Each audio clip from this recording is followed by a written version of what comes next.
चला तर मित्रांनो, CTT पेपर 1 2023ला नाणी आणि नोटा म्हणजेच मनी या चॅप्टरवर प्रश्न विचारलेला आहे. असाच प्रश्न CTT 2026ला पण एक्सपेक्टेड आहे. काय दिलेला आहे?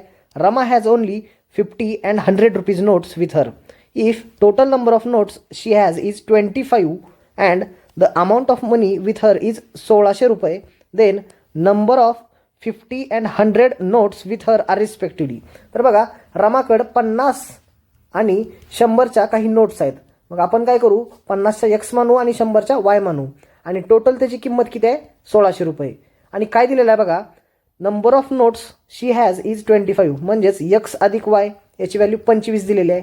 तर आपण काय करू शकतो, एक्स बरोबर 25 वजा वाय हे इक्वेशन तयार केलं आणि हे इक्वेशन आपण या पहिल्या इक्वेशनमध्ये पुट करू शकतो. एकतर ही मेथड झाली, और दुसरी मेथड काय असणार आहे, व्हॅल्यू पुटिंग. डायरेक्ट ऑप्शनमधून जायचं.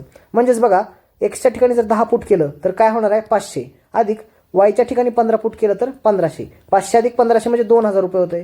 परंतु आपल्याला प्रश्नात 1600 दिलेला आहे, म्हणजे हे उत्तर येणार नाही. दुसरा ऑप्शन आहे 15 आणि 10, म्हणजे वरचाच ऑप्शन रिव्हर्स करून दिलेला आहे, हे पण उत्तर येणार नाही. तिसरा ऑप्शन दिला आहे 20 आणि 5. बघा, एक्सच्या ठिकाणी जर 20 ठेवलं तर 1000 होईल आणि वायच्या ठिकाणी जर 5 ठेवलं तर 500, म्हणजे बेरीज 1500 यायला लागली. याचा अर्थ काय झाला, आपलं उत्तर असणार आहे ऑप्शन नंबर 4. व्हिडिओ जर आवडला तर लाईक करा आणि चॅनलला सबस्क्राईब करा.